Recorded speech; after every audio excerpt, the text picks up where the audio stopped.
Wow, I was about to say Urbana. Not Urbana. Where your Mary's from?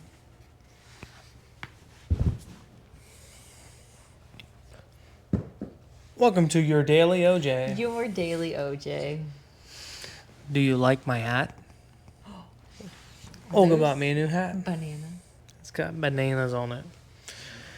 Kind of the banana running guy. Can you imagine this with my banana running shorts? Dude, that'd be pretty cool. It'd be only cooler if that was a pink hat. What shirt should I have for my race? Are you gonna wear If I banana have a shorts? banana hat, banana shorts, Light yellow. a light yellow shirt. Good call. I like Bring it all that. together. Yeah, I would bring it all together. Yep. Good call. So today, I would like to talk to you about Starbucks. Oh. Not really.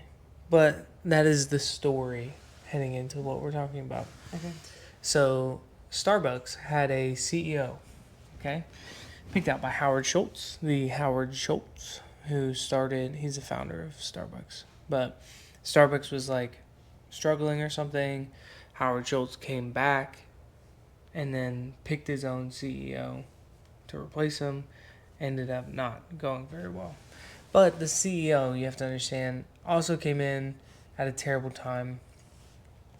Started with inflation, and so it's been really hard for like food companies to do well in the face of inflation. So he gets canned though. He gets fired, asked to step down, however you want to put it.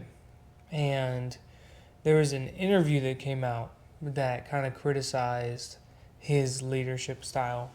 And he said basically like anytime before 9 a.m. or after 6, don't bother calling me because I'm not going to answer. But this is a CEO of Fortune 500 company. And not to mention, it's of Starbucks, who requires their baristas to be there before 9 a.m. and after 5 p.m. or 6 p.m. So the conversation that's come up is between two different types of culture and whether or not America should support one or the other, or both, if there's room for both. One is the productive culture, which says, I'm going to be productive at no matter what cost, right? High achieving, high pressure. And then you have this other culture, which is more of the what they call comfort culture, which is I'm going to be there for all of my kids' games and I'm not going to miss any family time and don't call me after 5 and all these other types of things. So I would like to hear your opinion on the pros and cons of both. I think the pros for the productive are you make money, you're able to achieve a lot of stuff, like which in turn makes you feel good about yourself and about your company if you're running a business. Developing people below you, like I think these are good things if that's your personality type. And then for the comfort, you get a lot of family time, things that matter to you personally. You get to really spend time during that. Yeah. So why would you say?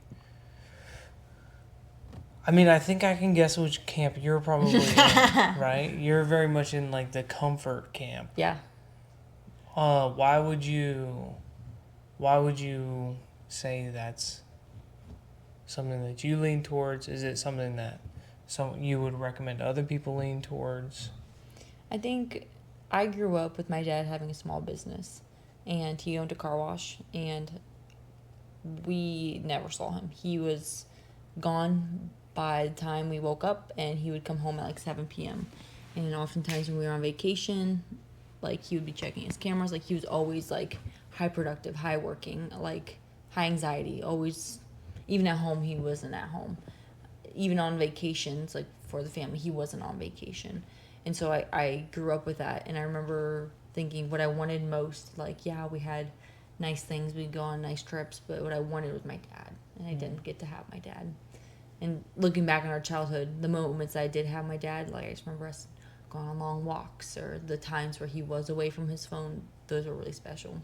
So to me, that when I think of the memories, I don't think of like the what he achieved. Like he sold a car wash, he's doing well now, but I don't think any of that matters. I wish I would have gotten to spend more time with him. How can we as a U.S. economy balance needing to be productive in some, like we have to produce something. How do you create a culture that balances both being extremely productive and having a balance in life? It's hard because there's jobs that obviously like you need to be there 9 to 5. There needs to be a barista there at 5 a.m. So like that's We don't need to, No, right? right, Like you can obviously. create a coffee Cul- culture where somebody starts at 9, but that's when every other business starts right. as well. That's right. That's So right. it's like that's why you quote unquote need somebody at 5, because you have to work odd hours Right. to fit someone else's work schedule. Yeah. It's a lot. I mean, we experience this in pastor life, right? Where it's like, I want to be home with the kids to put them to bed, but for a lot of people, that's the only time that they have free. Right. So my work schedule ends up being evenings for a lot of the time.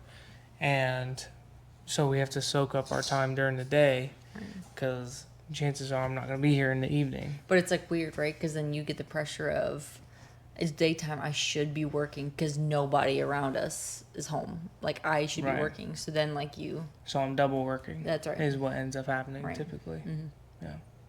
Yeah. But I think going back to how we could be more productive. So I worked from home for 3 years, and I found I was most productive when they allowed me to be on my schedule. Like when towards the end it got like very structured and very like Hands-on. hands-on, yeah.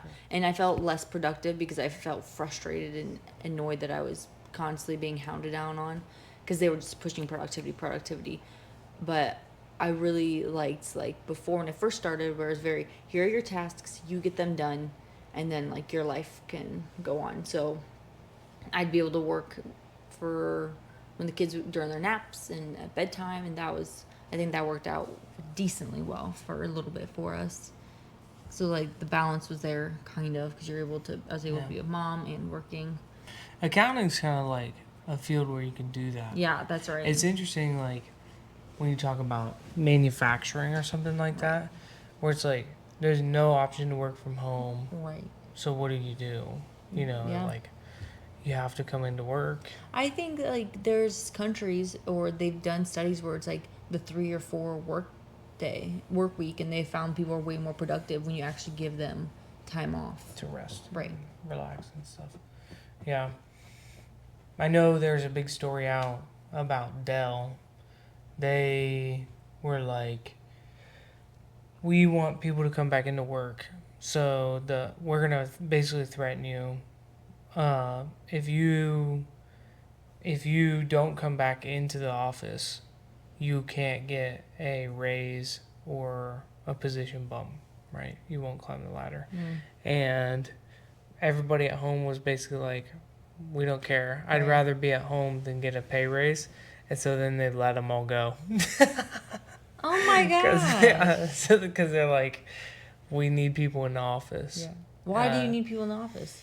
Because there's like a big belief out there that if you are in the co-working space, that more inspiring conversations happen, right? Which I think you would tend to agree. You had a lot closer relationship with your coworkers when you actually worked by them. Pre-COVID, yeah. And I think it depends too, like in an accounting job, do you really need to have inspiring conversations? No. I It was don't- just I don't, right. It was nice to pass the time for the monotony And you made some good friendships. Yeah, absolutely. That you still have. So, like, that's awesome.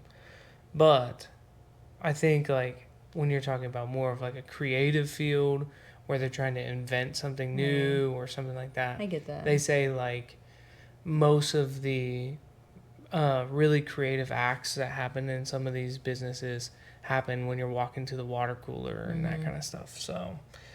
So that's kind of their heart posture behind it. But I it's think there's hard personality because types. we're just kind of in a different age today. But I think those people typically navigate to the jobs that fit their lifestyle. True. Because I know once I started working from home, I was like, if they ask me to come to the office, I will quit. There's not a chance I will step foot back in the office. Yeah. Like, that's just where I ended up being. And then I just quit anyways. Yeah. Turns out you're just a quitter. But yeah, I think it's a pretty difficult. What are your opinions? I just think it's a pretty difficult position we're in because we are able to have this conversation because the generations before us didn't. Right. Right. They just were like, we're going to be part of a productive culture and sacrifice time with our families and communities and all these other things and be workers. And then it creates the ability to have an economy like we have today. You know, just like when you have a conversation about veterans, it's like, well, I don't want to go to war, but the only reason I can decide whether or not to be part of the military is because the people before me didn't choose, right? They just did. And so, you know, you have to keep that in mind, where you can't help but wonder, are we in a moment where hard men make easy times, easy times make soft men, and soft men make hard times? And you can't help but wonder, are we in the midst of this cycle where we have a bunch of soft people who are seeking comfort and will lose our productive edge and lose the benefits that we have? That's why AI is coming into play. Well, yeah.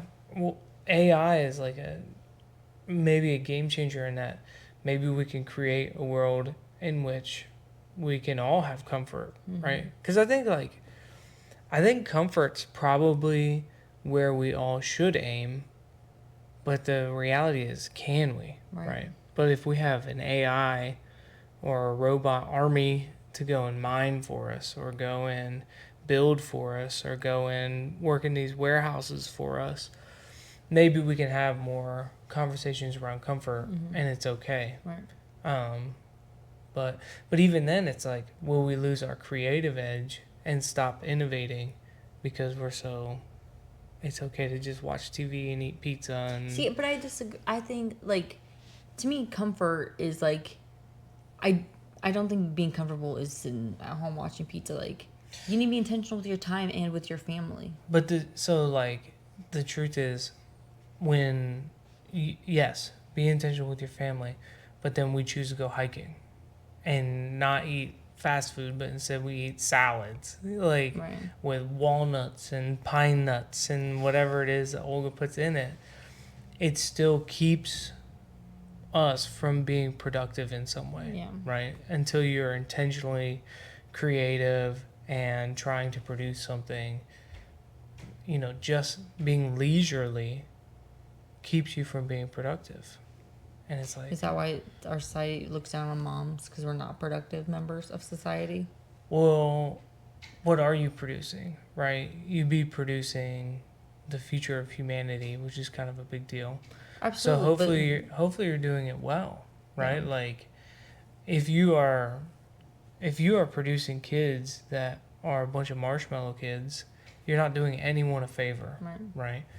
But if you're raising kids to be productive members of society, then I would say you're being a big benefit, right? So if you're creating kids, if you're raising kids that are going to go out and solve some of the world's problems, then you're being a good mom, right? I'm just saying, oftentimes you don't hear that narrative. I know, and that should change, right? That should be the narrative, and we should judge moms based on the kids that they are producing, right? Like, you know, if you're raising a bunch of kids that can't get off their hind ends and just watching TV or playing on their video games or whatever. It's like these kids are not going to be productive members of society, and they'll seek comfort.